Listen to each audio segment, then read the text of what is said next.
Hello friend, welcome to Cine Woodhub one channel. आज हम बात करेंगे परिचय 1972 में बनी एक भारतीय हिंदी भाषा की ड्रामा फिल्म है जिसका निर्माण वी के सोबती ने तिरुपति पिक्चर्स के बैनर तले और निर्देशन गुलजार ने किया था। इसमें जितेंद्र और जया भादुड़ी ने अभिनय किया है। संजीव कुमार और विनोद खन्ना ने विशेष भूमिकाएं निभाई हैं और संगीत राहुल देव बर्मन ने दिया है। बताया जाता है कि यह फिल्म राजकुमार मैत्रा के बंगाली उपन्यास रंगीन उतरैन पर आधारित है और आंशिक रूप से 1965 की film the sound of music से प्रेरित है। राय साहब एपी रॉय एक सेवानिवृत्त कर्नल हैं जो अपने 5 पोते पोतियों के साथ अपने पारिवारिक भवन में रहते हैं। पांचों बच्चे उनसे अलग थलग रहते हैं क्योंकि उनका मानना है कि उनके पिता नीलेश रॉय की मौत के लिए वे ही जिम्मेदार हैं। राय साहब एक सख्त अनुशासन प्रिय व्यक्ति हैं जो अपने बेटे नीलेश की जिद पर संगीत की पढ़ाई करने के लिए उन्हें छोड़कर चले जाने के बाद से बेरुख और दुखी हो गए हैं। अपने बेटे की मृत्यु के बाद वे बच्चों को अपने साथ रहने के लिए ले आते हैं। हालांकि बच्चे उनकी बात मानने से इनकार कर देते हैं और लगातार उनके नियमों का उल्लंघन करते हैं। राय साहब उनके लिए एक शिक्षक की तलाश में हैं, लेकिन कोई भी शिक्षक कुछ हफ्तों से ज्यादा नहीं टिकता क्योंकि कोई भी शिक्षक उनके बर्बर पोते पोतियों को अच्छे व्यवहार वाला इंसान नहीं बना पाता। रवि शहर में नौकरी की तलाश में है, तभी उसे अपने चाचा का एक पत्र मिलता है जिसमें उसे अपने गांव में राय साहब के घर पर एक ट्यूटर की नौकरी के बारे में बताया गया है। हालांकि पहली मुलाकात में उसे राय साहब का रूखा व्यवहार पसंद नहीं आता, लेकिन शुरुआत में वह जरूरत के चलते नौकरी ले लेता है। बाद में राय साहब उसे बताते हैं कि उन्हें विश्वास है कि रवि उनके पोते पोतियों को सुधार सकता है और उससे ऐसा करने की विनती करते हैं। रवि कोशिश करने का वादा करता है। बच्चे रवि को डराने की पूरी कोशिश करते हैं, जैसा कि उन्होंने पिछले शिक्षकों के साथ किया था। हालांकि उनके बारे में शिकायत करने के बजाय रवि उनकी शरारतों पर हंसता है और उनसे दोस्ती करने की कोशिश करता है। उसे पता चलता है कि राय साहब ने घर में गाने बजाने और हंसने के सख्त नियम बनाए हैं और बच्चों को बाहर खेलने की भी इजाजत नहीं है क्योंकि उन्होंने एक बार भागने की कोशिश की थी। जब राय साहब काम के लिए कुछ हफ्तों के लिए घर से बाहर जाते हैं तो रवि नीलेश के पुराने कमरे को खोलता है और उसका सितार बजाना शुरू कर देता है। इसके बाद बच्चे उसके साथ खुल जाते हैं।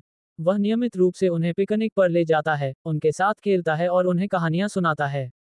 सभी बच्चे रवि के साथ पढ़ना शुरू कर देते हैं और उनका व्यवहार बदल जाता है। वे बड़ों के प्रति अधिक ग्रहणशील और आदरपूर्ण हो जाते हैं। भाई बहनों में सबसे बड़े रवि और रमा के बीच धीरे धीरे एक दूसरे के लिए भावनाएं विकसित होने लगती हैं। रमा को राय साहब पर बहुत गुस्सा आता है क्योंकि उसे लगता है कि जब वे बेसहारा थे और उसके पिता की मृत्यु के कई दिन बाद आए, तब उन्होंने कभी उनके पास नहीं पहुंचे, जबकि उसके पिता ने उन्हें पहले ही पत्र लिख दिया था। हालांकि उसे रवि से पता चलता है कि राय साहब को पत्र बहुत देर से मिला था क्योंकि वे किसी काम से बाहर गए हुए थे, और जैसे ही उन्होंने पत्र पढ़ा वे बिना कुछ भी साथ ले जाने की जहमत उठाए चले गए। वह उसे याद दिलाता है कि कैसे राय साहब 2 दिन तक उन्हीं कपड़ों में उनके साथ रहे थे जिनमें वे आए थे और उनसे अपने साथ रहने की विनती करते रहे थे। रमा को एहसास होता है कि उसने अपने दादाजी को गलत समझा था।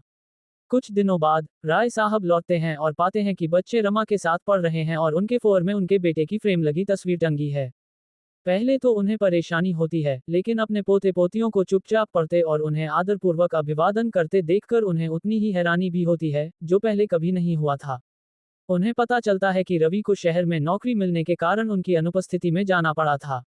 हालांकि बच्चों के बदले हुए व्यवहार से वे बेहद खुश होते हैं और उनके साथ खेलना खिलखिलाना शुरू कर देते हैं। रवि के प्रति आभारी होते हैं कि उन्होंने उन्हें उनके पोते पोतियों से परिचय कराया। शहर में रवि को रमा की याद आती है। उसे रमा का एक पत्र मिला है और वह सोच रहा है कि क्या उसे वापस जाकर राय साहब से शादी के लिए हाथ मांगना चाहिए। उसका दोस्त अमित उसे प्रोत्साहित करता है और वह राय साहब से मिलने निकल पड़ता है। राय साहब से मिलने पर उसे पता चलता है कि राय साहब रमा की शादी एक पारिवारिक मित्र के पोते से कराना चाहते हैं, एक ऐसी इच्छा जो वह अपने बेटे के साथ पूरी नहीं कर सकते। निराश होकर रवि बच्चों और रमा से मिले बिना ही निकल जाता है। सामान बांधकर रेलवे स्टेशन के लिए निकलते समय राय साहब रमा से पूछते हैं कि क्या वह रवि से मिली थी। रमा हैरान रह जाती है। एक मार्मिक क्षण में राय साहब रमा के चेहरे को देखते हैं और सच्चाई का एहसास करते हैं। वह उसे स्टेशन पर लाते हैं, ठीक उसी समय जब ट्रेन रवि के साथ द्वार पर खड़ी होती है। रमा और राय साहब को देखकर रवि चलती ट्रेन से कूद जाता है और दोनों एक हो जाते हैं।